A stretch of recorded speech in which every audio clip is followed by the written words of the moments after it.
doing offering, and I want to note that the youth even picked out all of the music for today. They've even got a special offertory that they're going to share with you. Which, if you know anything about youth, you know sometimes it's hard to get them to do that, and I'm so excited because they pretty much begged Tina, Lucas, and I to do that today. So welcome to worship. We hope you enjoy your morning. And at this time, if you have an announcement, if you'll please lift your hand up, we'll be glad to bring the microphone to you.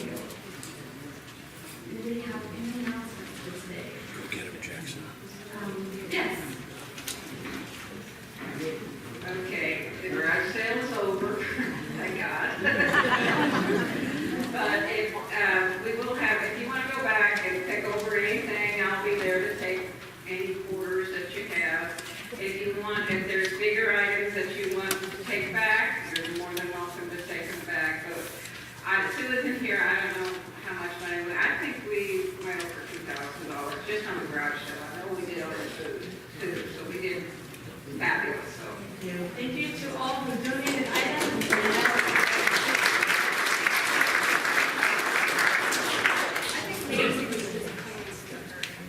Okay. Other announcements? A couple I'd like to lift. This Wednesday is our kickoff for all Wednesday activities. Pastor Lucas, I might have you speak to that in just a minute for our worship service. But I would invite youth and parents to join me Wednesday. Youth group is going to begin at 6:15. We will start out in worship with Pastor Lucas, and then after worship we'll have ice cream sundaes. And I'd like the kids to meet with parents or guardians as we talk about the year, talk about the possibility that we're having confirmation start soon, and get an idea to welcome our 7th graders. So please join us Wednesday, 6:15 for worship, and then directly after we'll have ice cream sundaes and a youth parent meeting.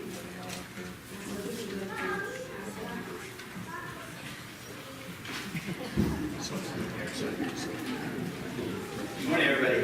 It is indeed a joy to be sitting in the congregation with you this Sunday, and I'm excited to hear what the youth are bringing to us in the form of worship, prayer, and their message. A couple of announcements, and I have a few, so that's why I thought I'd just take a little bit easier. I wanted to point out again that we're starting confirmation classes soon, and there's already several people signed up. It's on one of those little tables outside of the door, but if you have a youth between 7th grade and a senior in high school that has not been confirmed or would like to be confirmed, then I encourage you to put their name down and we'll get in touch. Next Sunday at 5:30 we'll have a parents meeting regarding this. The other announcement is we have our small group studies sign-ups continue to be out in the lobby, but they also start this week. So if you've been mulling it over for the last 2 weeks, which I hope you've been perfectly discerning, that's the right phraseology there, then I encourage you to sign up, even if you're just interested. This week is a no-pressure week. It's the syllabus day, if you remember that. You just go and you hear what the pitch is, and you don't have to come back, but I encourage you to check out syllabus day this week. And then, as Stephanie pointed out, we will have worship, Wednesday worship resuming this Wednesday. It's at 6:15, so notice the time changed from last year. And that's because there was just kind of some dead time between the meal and the worship service. And so now grab a bite to eat, and then you're invited to worship with communion on Wednesday evenings. And finally, well, not finally, 2 more points. You'll notice we have buckets in front of the sanctuary, right? That's strange. No, those are the flood buckets. They were assembled last Wednesday, sorry. And so I wanted to draw your attention to that. During our prayer, we'll bless these buckets and as we prepare to send them to the district office and then the district office to Texas. And I'm sure probably another call for aid regarding Irma. So thank you for all who donated their time and their material to the construction. We have 19 and counting, and which for this congregation is excellent. So thank you very much. That's even more fun.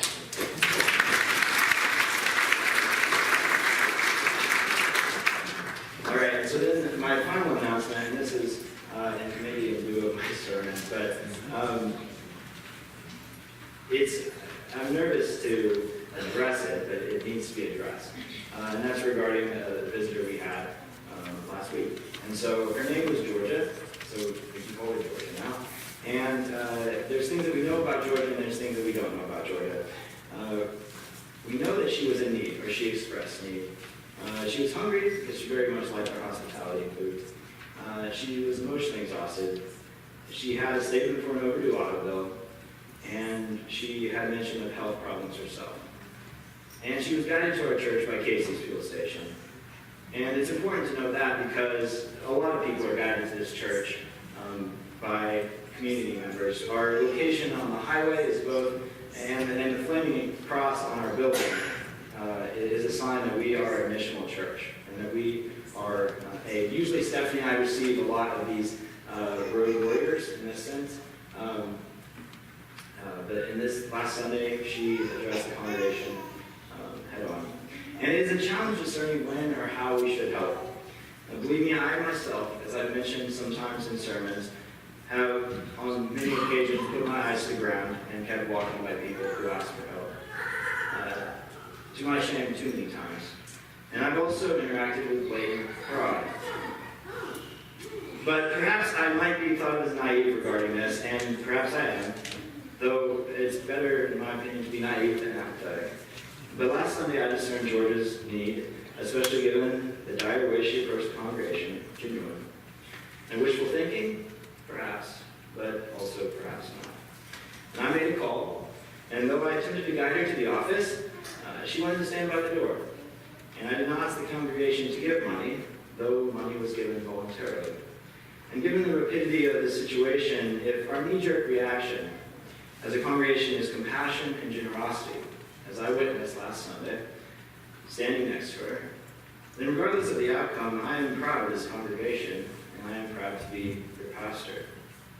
And if this ordeal made you feel uncomfortable, I can assure you that no one felt more uncomfortable than myself. However, we are not called to feel comfortable. We are called to be faithful. And we are called to give to those in need. And where is this in Scripture? It's in Matthew, the Sermon on the Mount, 5:42. Give to everyone who begs of you, and do not refuse anyone who wants to borrow from you.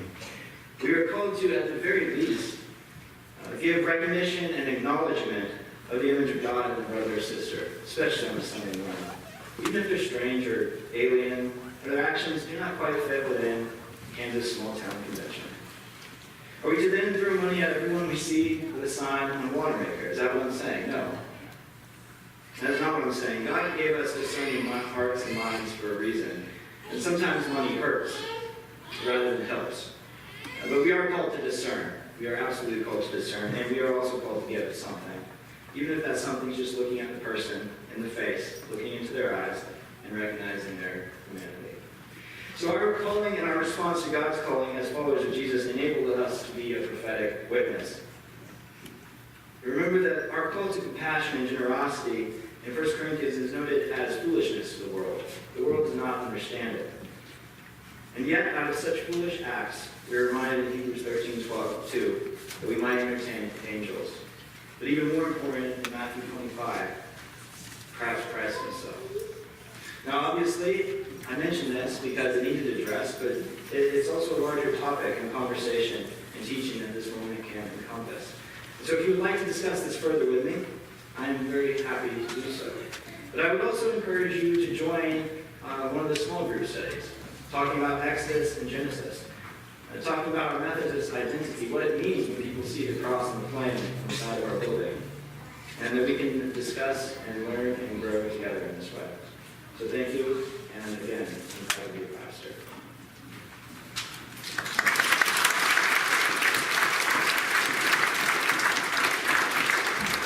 At this time, we'd like you to please stand and greet those around you.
opportunity to make a difference. Embrace God as the foundation of our lives. Engage as disciples in worship, study, and service. Extend the love of Christ to all people. Will you please join us in our gathering song, Lord, I lift your name on high. Thank you, sing 2088, where it's projected on the screen.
Please remain standing for the call to order. How shall we live in the love of God? We will treat one another with fairness and unity. How shall we witness God's forgiving love? We will reach out to others with compassion. Come, let us worship God who has always loved us. Let our hearts worship God be reflected in our lives, always in peace. Amen. Please remain standing for the song of praise, Amazing Grace. Thank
seated. And at this time, we invite the children to come forward with Caleb Brandon, the children's son.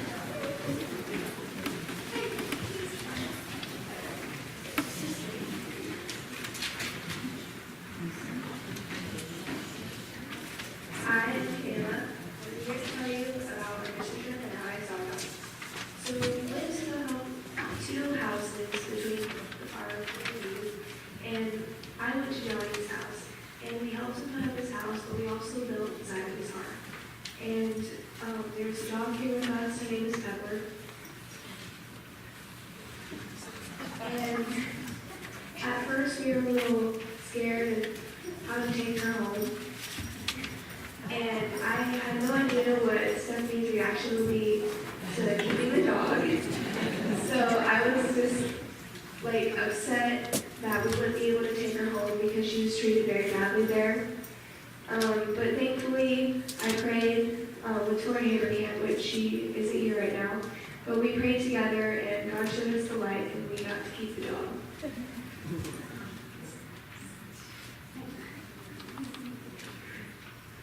All right, can you guys pray with me? God, we thank you for this beautiful day. We thank you for journeys that sometimes take us places we don't expect and come back with animals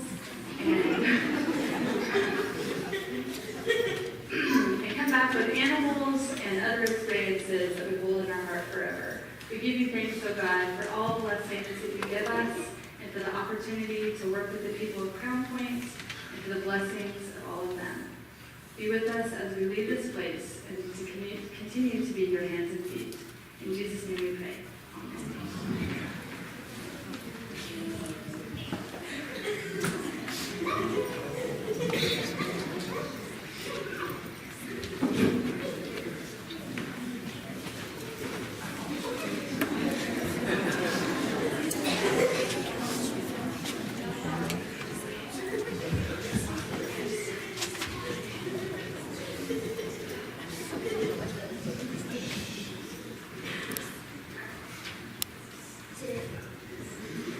Today's New Testament lesson is from James 2, verses 14 through 19.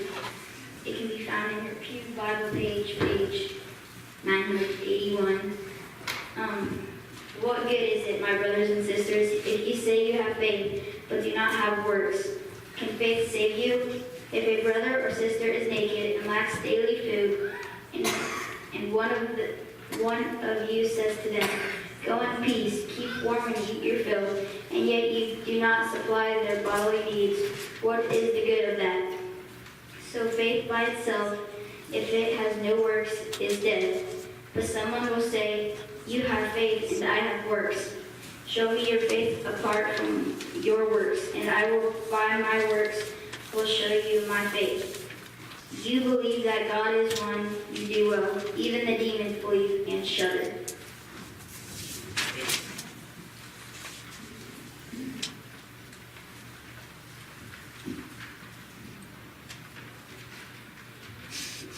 Please stand for the reading of the gospel.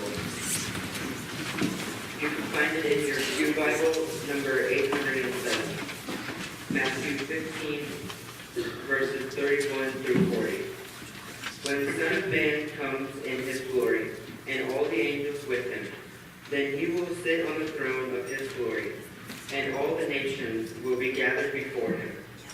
And he will separate people one from another, as a shepherd separates the sheep from the goats. And he will put the sheep at his right hand, and the goats at the left. Then the king will say to those at his right hand, "Come, you that are blessed by my Father, inherit the kingdom prepared for you from the foundation of the world. For I was hungry, and you gave me food. I was thirsty, and you gave me something to drink. I was a stranger, and you welcomed me. I was naked, and you gave me clothing. I was sick, and you took care of me. I was in prison, and you visited me." Then the righteous will answer him, "Lord, when was it that we saw you hungry and gave you food? or thirsty and gave you something to drink? And when was it that we saw you a stranger and welcomed you, or naked and gave you clothing? And when was it that we saw you sick or in prison and visited you? And the king will answer them, truly I tell you, just as you did it to one of the least of these who are members of my family, you did it to me. The word of God for the people of God. Thanks be to God. Please join in our musical response, Halle, Halle, Halleluja.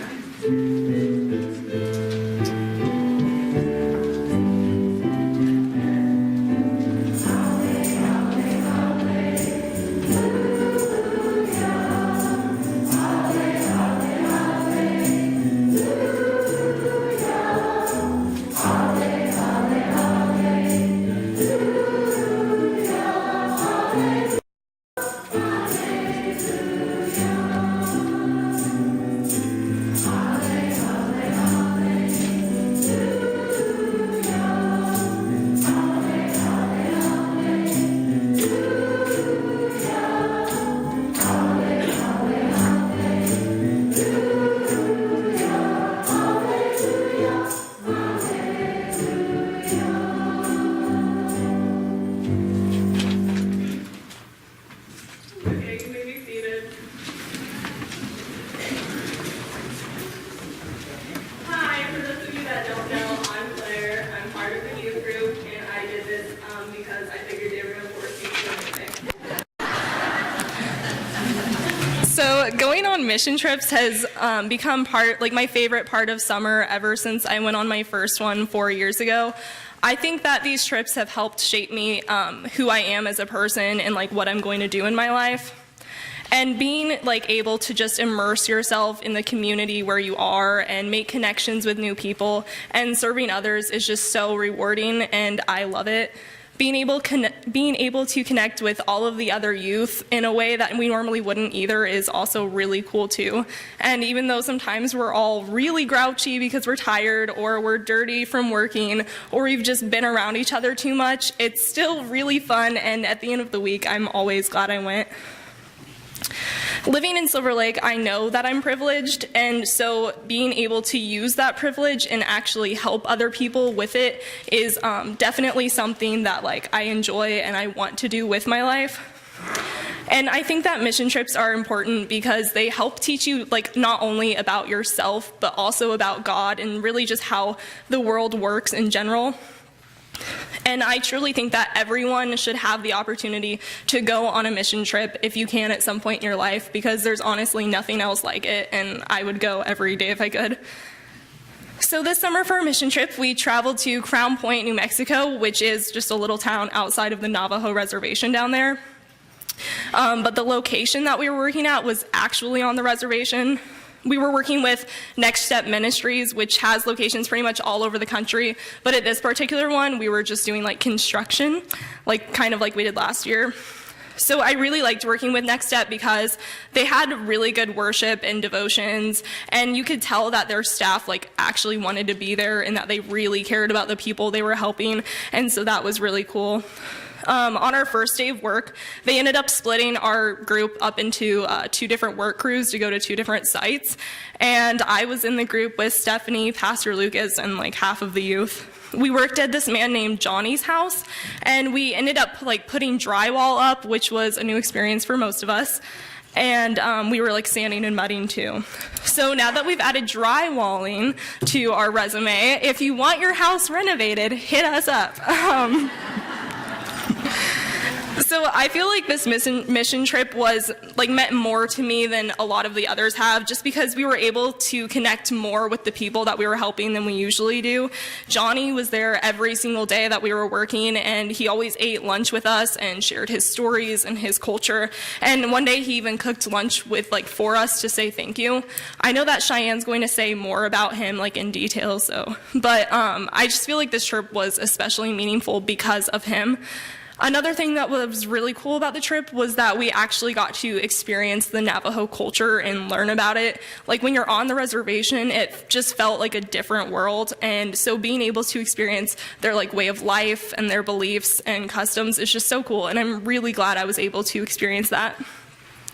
So I always come back with great memories, and this year was no exception. For example, we learned that Stephanie is really bad at drilling, and she thinks she's really good at it. She was drilling screws into the wall in the drywall, and she was doing so good that she had somebody take a video of her, except she wasn't paying attention and drilled it the entire way through the wall. So there was just a big hole. We also learned that her minivan does not like going down mountains at high speeds. Her brakes started smoking. It's okay, we're fine. Yeah, you figured out from children's time that we brought back a dog, so that was great. Woke up at 4 a.m. to put her in the trunk. And then Pastor Lucas adopted her, so that's great. And then, as some of you may remember, Pastor Lucas made us go camping our first night, and that went pretty much as well as expected.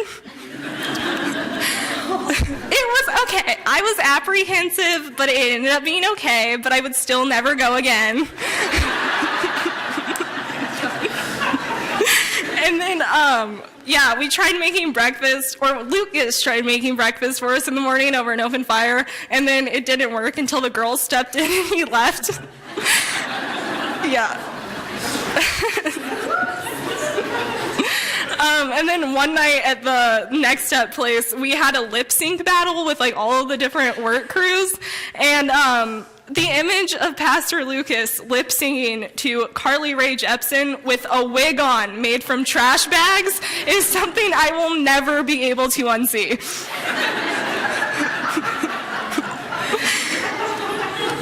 And then also at one point, I got trapped in the boys' bathroom with a bloody nose for 30 minutes. I'm traumatized. There are just some things that I'll never be able to forget from all of my mission trips, and I'm really, really glad I was able to make those memories and share my stories with you. And so, lastly, I just wanted to thank Stephanie and Pastor Lucas and Tina and Lori for their dedication to the youth group. They had to put up a lot from us, and so it's kind of mind-blowing that they're still willing to travel with us for a week. So big thank you to you. And then also, I just wanted to say a big thank you to the congregation for supporting us all the time. I know you guys are probably sick of all of our cookies by now, but it really means a lot that you continue to support us, because without you, like, we wouldn't be able to go and we wouldn't be able to experience these things and then serve other people in the name of God. So thank you, everyone.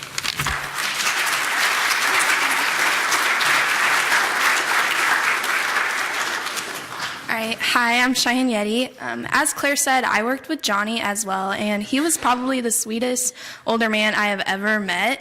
He was disabled in a car crash, so Next Step sent us to his house to help him out. We put up drywall, mudded, and sanded for him, which was all new to me. I got mudding in my eye, but I'm not blind, so it's okay.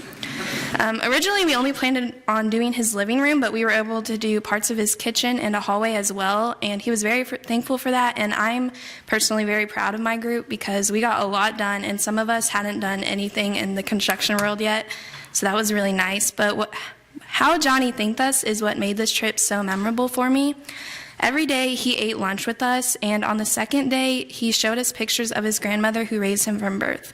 His parents were unfit, and she stepped in as the role of both of his parents and raised him into the man he is today. He described her as such a beautiful woman, and I'm not surprised that she was such a beautiful person because Johnny was such an amazing person as well, and you could really tell how much he impacted her, or she impacted him. She lived to be 110 years old, which was really awesome, and she impacted a lot of lives. And once again, with everything Johnny was saying, you could tell that that was true. He also showed us how he made a living, which was by making jewelry. He showed us how he made rings and earrings, and they were all really beautiful. And it was really nice that he took time out of his day to show us, and you could tell he put a lot of time into it. He also took us out on a plateau in his land where he believed they made jewelry hundreds of years ago. There was little circular beads in the ground under the dirt, and there was also rocks that he told us could be used for different parts of the jewelry making process, so that was really cool. The most beautiful honor we received from Johnny was when he made us a goat, and we were all really skeptical about it. We had seen them all over his land all week, and they were adorable, so trying to think about eating them was not very fun. Earlier in the week, I asked Johnny if it was ever hard deciding which goat to kill because there was actually a Next Step group at his house the week before us, so he had already killed a goat, and he said, to help the process out, I try not to name them, except for that one, and he pointed at this lone goat all by herself, and he said, that one's Louise. I just thought that was funny. He made stew from the goat, and he made us fried bread and homemade tea, and it was all really good. Even though most of us were skeptical, it was really good, and I'd probably eat it again. He spoiled us a lot, and at the end of the week, he had us put our handprints on his ceiling with the sand, and he said we had a special place in his hearts forever, so he wanted them on his ceiling. But little does Johnny know, or will he ever know, that he has a special place in all of our hearts as well. He reminds me of one of my favorite quotes, which is, pain is inevitable, suffering is optional. And this makes me think of Johnny because literally from birth, he was dealt with hard punches, which both of his parents being unfit to raise him and growing up in poverty. But he was still the happiest, most giving person I have ever met. And he let his experiences make him better, not bitter. And he never once turned against God. He was always faithful and thankful, and he gave so much to us. And meeting Johnny was a really big privilege that I will forever be thankful for. But there's another part of this trip that I will forever be thankful for. During worship all week, we often reflected on taking the mission home, and we took that seriously. Not only did we take the mission home, we took a dog home as well. Some of us heard God calling us to rescue Pepper. Pepper was named by Kennedy the first day we were there, even after they told us, don't name the dogs, don't interact with the dogs. We couldn't listen. We watched Pepper drink sewer water. Me and Kayla tried to give her some bottled water, and they actually yelled at us. We had to watch her protect herself off from other wildlife, and some of us felt a calling from God to get her out of that place and rescue her. So at 4 a.m, after we complained about waking up at 7 the rest of the week, at 4 a.m, we willingly woke up. It was me, Lindsay Vandevelde, Claire Austin, Rebecca Wagner, Kayla, and Kennedy, and we rescued Pepper. I sat in the back of Stephanie's van with her, and it was a very scary time, but it all worked out okay. I didn't sleep at all the night before, but as you can tell, she's a sweetheart, so nothing went wrong. Pepper, even on the reservation, was the sweetest thing ever. That's why we knew we had to rescue her. Even though you weren't supposed to interact, if you looked at her the right way, her tail would start wagging, and you knew you were about to get some kisses that you had to hide from the Next Step workers. But this being my last mission trip, I can honestly say I've never seen a group of us come together so well as we did for Pepper. So that was probably the best part about the experience. Not only did we get a dog, we all bonded and came together for something without Stephanie or Lucas's guidance. We all just came together on our own, so that was really beautiful. But I'm glad my last mission trip was such a memorable experience, and I can honestly say it led me closer to God. I heard God's calling for the first time in my life, which is really beautiful. And while the sermons were beautiful, truly being the hands and feet of Christ is an experience I will never forget. I just want to thank the congregation for donations, snacks, helping with our fundraisers. The support is truly amazing, and for some of us, you're changing our lives when you send us on these trips, and I don't think we express that enough, so thank you. I also want to thank Pastor Lucas, Tina, and Lori, because from Claire's story, we can tell that our trips are memorable, they're not boring, and it would not be possible without you guys. We know you don't get anything in return, so we thank you for taking time out of your summer to come with us. And lastly, I want to thank Stephanie. This was my last youth trip, my last youth anything, but over 6 years, Stephanie has definitely changed my life. If you're skeptical about joining youth group, I definitely recommend it because memories that will last forever, like when Stephanie forgot me at Dylan's. I drove all the way to Krispy Kreme with her, and we didn't know how we were going to pay for the donuts. And we even rescued a dog. So as you can tell, it's a pretty fun time, but all jokes aside, Stephanie isn't just a Wednesday, Sunday youth group leader. She has came over to my house unannounced to talk to me when I really didn't want to talk to anybody, but she knew I really did need somebody to talk to, and she's also given me advice over anything through text message, and she helped send me off to Emporia and hooked me up with a minister there. So I know Stephanie will always be with me on my journey, even though I'm not in her youth group anymore. So I just want to thank Stephanie and everyone.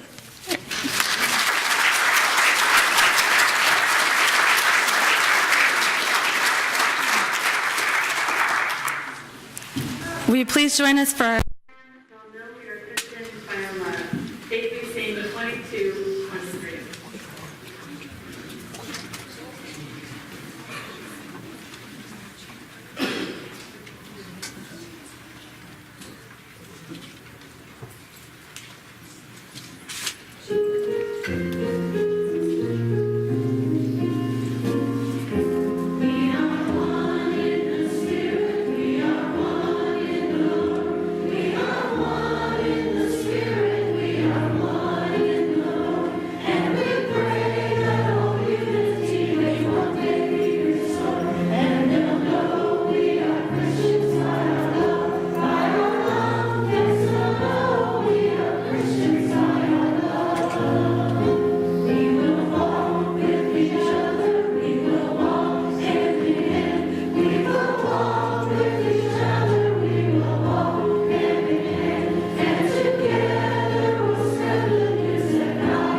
Okay, it's my turn. For today's mission moment, I just wanted to highlight the youth. So if the youth will come up and get along the front of the stage. In just a moment, I'm going to go to this mic. Is this one on? In just a moment, I will have them introduce who they are. And I just wanted to say a few words as Pastor Lucas come up. Tina, Lori's been able to be here because she just had surgery today. And all of us. My words about this trip, I was thinking about memories too, and I have to say, the highlight of everything I do in this church. I love the entire congregation. I love serving in every different form in this church. But it never fails that by the end of the year, after we went through an entire year of programming, sometimes I find myself tired and exhausted, and my cup feels empty. And then the youth trip comes. And I'm not going to lie, preparing for a youth trip and worrying about 18 youth and 4 adults, getting someplace and getting them all there, not getting lost, making sure we have all the forms, making sure we have food, making sure we don't get bit by rattlesnakes when we go on our hikes. All of these things can be totally exhausting.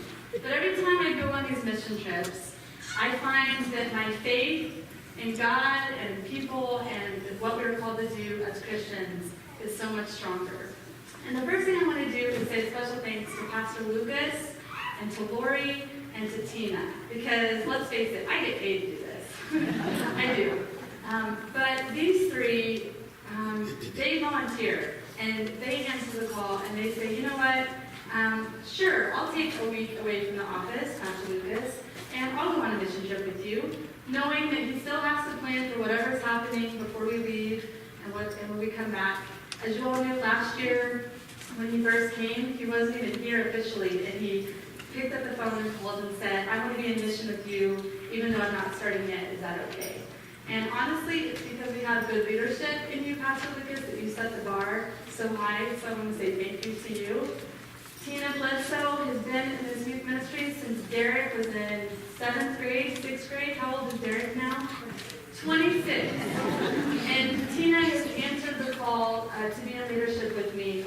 I have taken her to the highest mountain and brought her back down safely. But I've also taken her to some places that she's like, okay, Stephanie, I don't know what we're doing, but you got this and God has this, and I'm just going to go with that. So, Tina, thank you. Because I really truly believe that volunteers in our churches and in things that we don't always get that recognition. Sometimes people are quick to say, Stephanie, you're doing an amazing job. But the reality is that I couldn't do anything without any of the people. Same with Lori. Lori went along with our trip too, and she was unable to be here today, and I asked you to keep her in prayers because she just had surgery. But Lori also, she went the first year, and it was kind of a scary trip, and she wasn't sure she'd go again, but she picked up the phone, and she said, you know what, I have faith that this is going to be a good trip, and it was a life-changing trip for her. So some of my memories are going to be, after we left really early from our trip, we traveled to Farmington, New Mexico, because we knew that we had a dog that needed shots and probably had some issues. And so we got on our little Google, and we get to Farmington, New Mexico, and we go see the vet. And it was really funny because Lucas and I walk in with this dog, and they're asking us all these questions. What's her name? We look at each other, and I'm like, Pepper. How old is she? We kind of look at each other like, 1 to 3. Male or female? We kind of looked at each other just to make sure we knew. And you can tell that they figured it out pretty fast that we had rescued this dog. But the funniest moment for me at the doctor's office was we're in with her, and we had told the kids, be careful, because it may be that Pepper has more issues than we think, and we may have to leave her to be put down. And that was part of the risk of what we did. And if she got violent or anything, we couldn't have her come with us. And they said, you know what, it's better for her to have that kind of beginning to her life and to be rescued than it is to live the life that she was living. And so the kids, some of them were out in the bus, but about 10 of them were out in this is a big vet office. And so they're all sitting in the vet office, and Lucas and I are in the room with Tina, and they're waiting, and you can tell, like, they're, like, really scared because they love this dog so bad. And so people are watching them. It hasn't been a little awkward for a big church bus to be out there with people. And they're there for appointments, and we're walking. And so at one point, I walk out, and they're like, Stephanie, is Pepper going to be okay? And I said, yes, Pepper's going to be okay. We're giving her some medicine, but she'll be okay. She'll be fine. And they go, yay, congratulations. And they clap their hands, and they say, congratulations, Lucas, you're a daddy. It's a girl.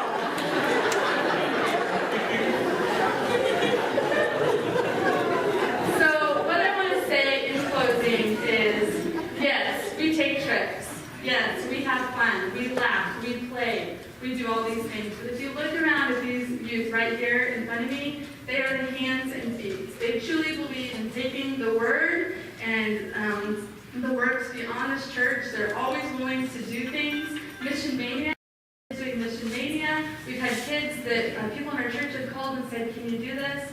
And we're here to serve. I say that not as just a praise for us, that's not what I'm saying, but if you ever need help, know that these youth are here, know that they believe and that they love God and they love others. And I just want to say a special thank you to every single one of you in this congregation for buying all of our cookies, for coming to our parent night outs, to supporting whatever we did, no matter what it was. If it wasn't for you, we wouldn't be where we are today. And I love what I do here. I love working with these youth, and I love this church. So I'm going to send the microphone to each of them, and they're going to tell you their name, their grade, and something that they want you to know.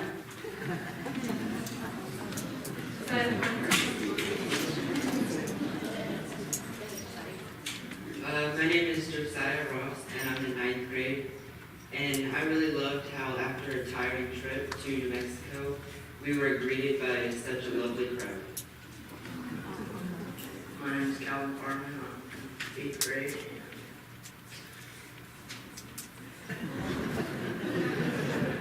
Hi, I'm Kayla. I'm a freshman. I want you to know that even through our tired feet and we're all sore, that we all came together and bonded with each other. I'm Kennedy Katz, I'm a junior, and our last night we stayed at a haunted church. I'm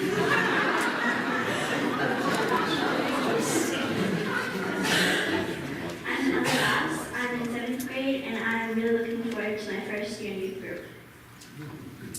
I'm Jaden Falk, I'm in 7th grade, and I'm also looking forward to my first year youth group. I'm Grace North, and I'm a sophomore, and I come to youth group because helping people is a rewarding experience I like to do. I'm Jamie Lindstrom. I'm a sophomore, and I love sharing our stories every day when we came back. I'm Cole Windsor. I'm in 8th grade and Seven Pepper. My name's Corey York, and I'm in 8th grade, and I just like going to Pikes Peak.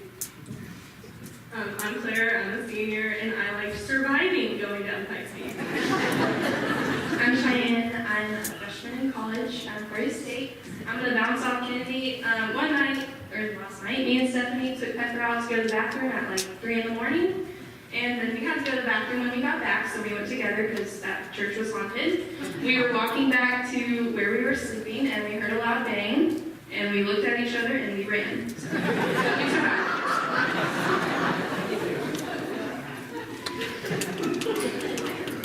My name is Carter Steph. I'm in 8th grade, and I look forward to seeing more faith in my everyday life. I'm Ruth Lindstrom, I'm a junior, and I'm looking forward to next year's youth trip.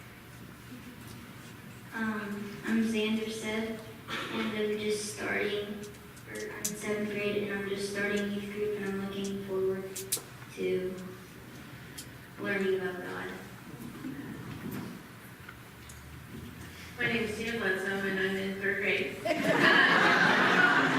The scenery and the nature of New Mexico was just absolutely beautiful coming from Kansas, so that was one of the highlights. And also, if you are not a fan of humidity, mosquitoes, or chiggers, New Mexico is the place for you.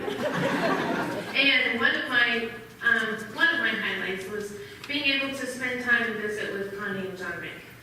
All right, thank you so much. We appreciate you.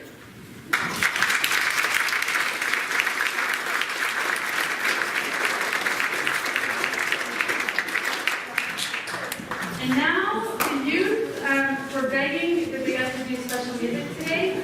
So, for the first time ever that I know of, our youth group will be leading the Offertory together.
Everybody knows that a hurricane is literally hitting Florida right now, and so a lot of family are being affected by that, people we know.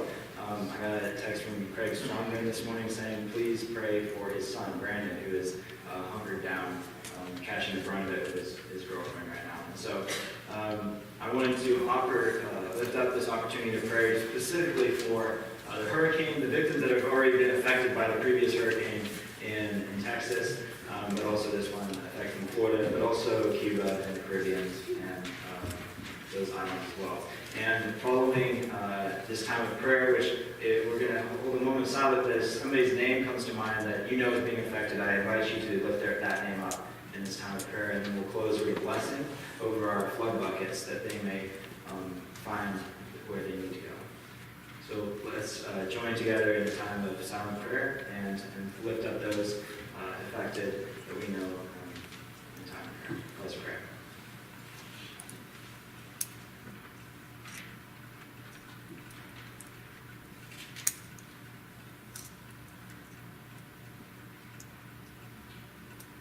Brandon Stronger.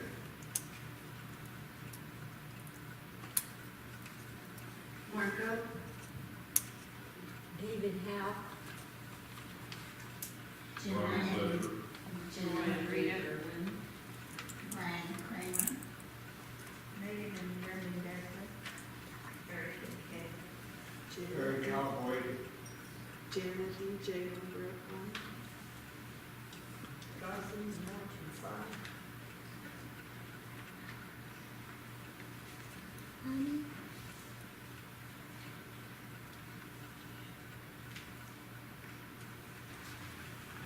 Lord God, we lift up these prayer requests. We pray for safety for those being affected and strength for those that will go in after the hurricane to rescue and to deliver.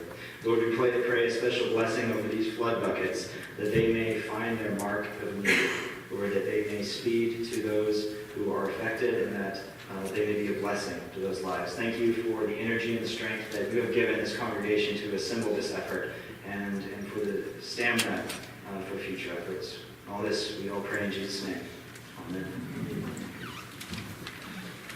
are there other prayer concerns that you'd like to lift up at this time?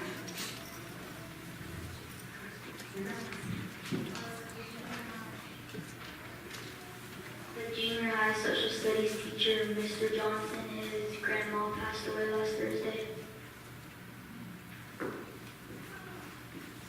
Mark?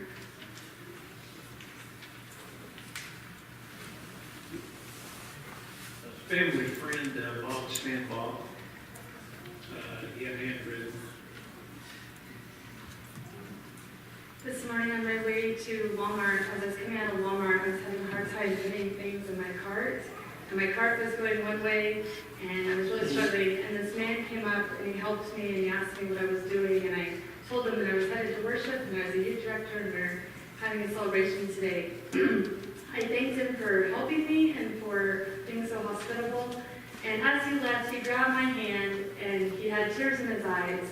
And he said, "My name is Marco. I'm glad to help you, but could you please pray for me? And could you please pray for my family? In the midst of all that's going on right now, I don't know what's going to happen, and I don't know if I'm going to be able to stay with my family. So regardless of how we feel about our political issues today, I invite you to please pray for Marco and those families that are really struggling to know whether they're going to be here soon. So please pray for him too." Are there any others? Please join me in a musical response to prayer.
by the hurricanes that have hit the United States, especially Florida, who is literally being hit right now. Please pray for those who need our prayers right now. And we all pray the prayer God taught us. Our Father, who art in heaven, hallowed be thy name. Thy kingdom come, thy will be done, on earth as it is in heaven. Give us this day our daily bread, and forgive us our trespasses, as we forgive those who trespass against us. And lead us not into temptation, but deliver us from evil. For thine is the kingdom, and the power, and the glory forever. Amen. Please stand for our hymn sitting for the dance. Thank you for tonight. Let's stand to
today. Special thanks to the youth and the parents and Brenda and Luann and all those that made today possible. As a thank you and a token of our appreciation, the youth parents have provided homemade ice cream for all. So please greet with that or spend some time in fellowship and join us for some homemade ice cream.